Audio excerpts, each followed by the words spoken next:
नमस्कार दोस्तों, आप सबका हमारे चैनल कथा संग्रह पे बहुत बहुत स्वागत है। तो आज की हमारी कहानी का नाम है बदसूरत बीवी। चाय की चुस्की लेते हुए वह खुद से बातें करने लगा।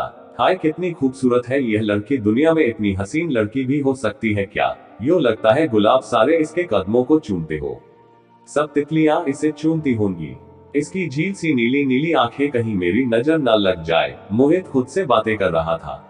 इतने में पत्नी हाथ में झाड़ू लिए कमरे में दाखिल हुई। हाल बुरा सा था, बाल बिखरे हुए। जल्दी से पास गई। जी उठे, मैं कमरे की सफाई कर लूं। मोहित ने रूपा की तरफ देखकर मुंह सा बनाया। लानत हो मेरी किस्मत पर, सुबह सुबह तुमसे मुंह लगना पड़ता है। रूपा झाड़ू लगा रही थी, वह खामोश थी। अभी अभी नाश्ता किया था। बोला, सुबह सुबह तुम्हारी शक्ल देखकर मुझे उल्टी होने वाली है। जा जाकर दूसरे कमरे की सफाई कर, जब मैं घर से चला जाऊंगा तो फिर कर लेना सफाई इस कमरे की। रूपा कुछ कहने लगी। मोहित गुस्से से बोला, जा माफ कर, मुझे दिमाग ना खराब कर मेरा। सुबह सुबह रूपा सर झुकाए चली गई। मोहित गुस्से से बात करने लगा। कितनी गंदी औरत है, ना जाने वो कौन सा मनहूस वक्त था जब इससे शादी हुई। मेरी इसकी शक्ल देखने को भी दिल नहीं करता। फिर मोबाइल पर नजर पड़ी, टिकटॉक की तरफ देखने लगा। हाय यार, यह भी एक हकीकत है। जमाने में परियां रहती है जिनको देखकर दिल को सुकून मिल जाता है। एक तरफ मेरी पत्नी दुनिया की सबसे बदसूरत औरत है, और एक ये है जो किसी खूबसूरत परी की तरह है। रूपा आईने के सामने खड़ी थी, खुद को देख रही थी।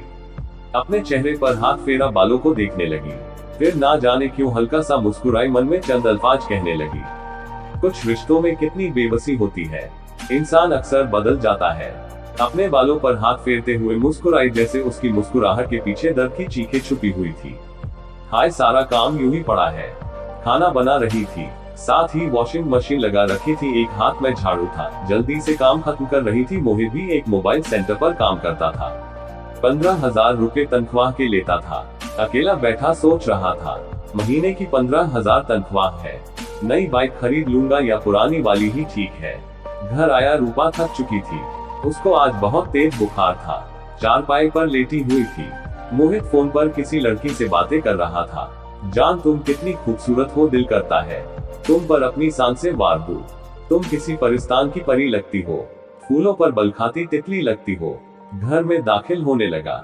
अच्छा जान, बाद में बात करता हूँ, अपना ख्याल रखना। घर में दाखिल हुआ। रूपा चारपाई पर लेटी हुई थी, बुरा हाल था उसका। मोहित इग्नोर करके कमरे में चला गया। रूपा ने सर पर कपड़ा बांधा हुआ था, आहिस्ता से उठकर मोहित के पास जा बैठी। मोहित बोला, जल्दी से उठो, मेरे पास से है। भगवान, कितनी गंदी बदबू आ रही है तुमसे, क्या जाहिल औरत हो तुम। रूपा आहिस्ता से बोली, मोहित मुझे बुखार है। मोहित हाथ जोड़कर बोला, ओ बीवी, यह देख मेरे हाथ, माफ कर मुझे, बस हो गई अब मेरी, थक गया हूँ मैं तुम्हारी यह शक्ल देख देख कर। रूपा ने बेबसी से कहा, मोहित आखिर इतनी नफरत क्यों मुझसे, क्या कसूर है मेरा? मोहित गुस्से से बोला, मुझे तुम्हारी शक्ल से डर लगने लगा है। अब जब देखो सर पर कपड़ा ही बंधा होता है, चेहरे पर मर्दों की तरह बाल। ना तुमको सजना संवरना आता है, ना तुमको हार श्रृंगार का पता है। तुम्हारे बदन से बदबू आती है। मैं चाहकर भी तुम्हारे पास नहीं आ सकता, मैं चाहकर भी तुमसे प्यार नहीं कर सकता। दूसरी लड़कियों को देखता हूँ तो यूं लगता है आसमान से परियां उतरी है, लेकिन तुमको देखकर अपनी किस्मत पर रोना आता है। रूपा, सच तो यह है कि अब मैं थक गया हूँ, तुम्हारे साथ नहीं रह सकता।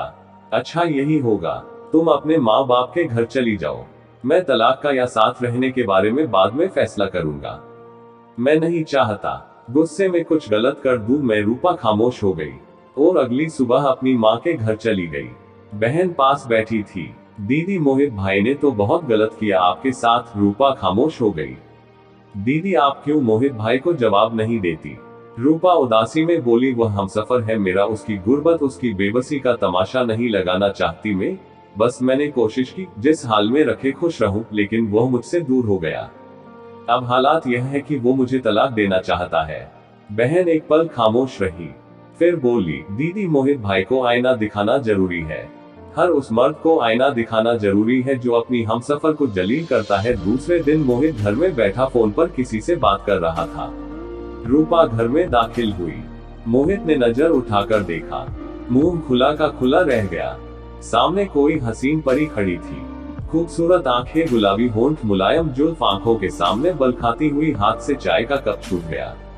हिचकिचाते हुए बोला, रूपा तुम, यकीन नहीं हो रहा इतनी खूबसूरत, मैं सोच भी नहीं सकता था रूपा तुम इतनी खूबसूरत हो सकती हो।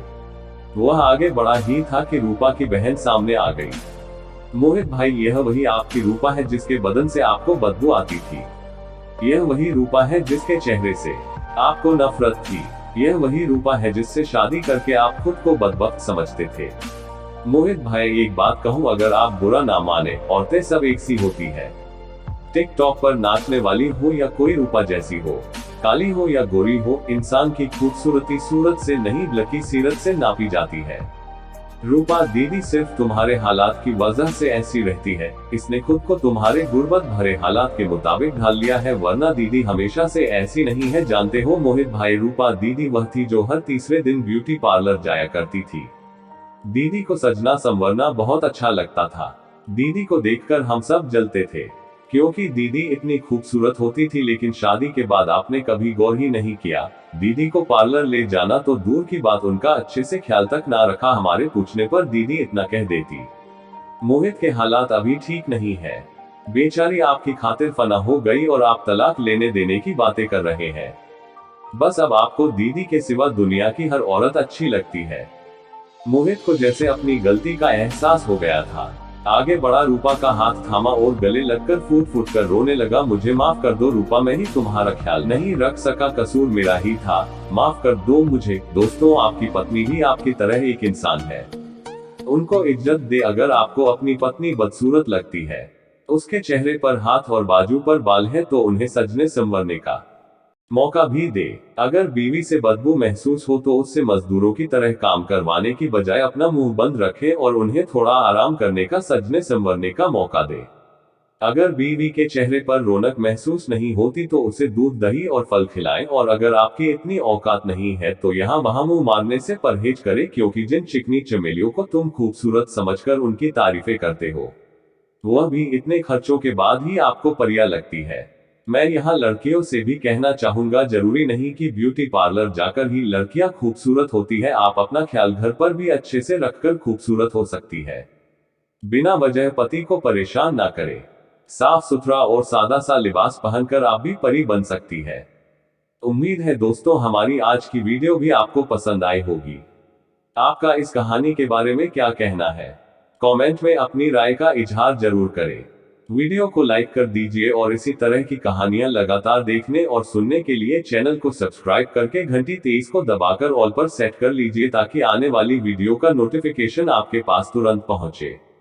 मैं मिलता हूं आपसे अगली वीडियो में, तब तक के लिए धन्यवाद।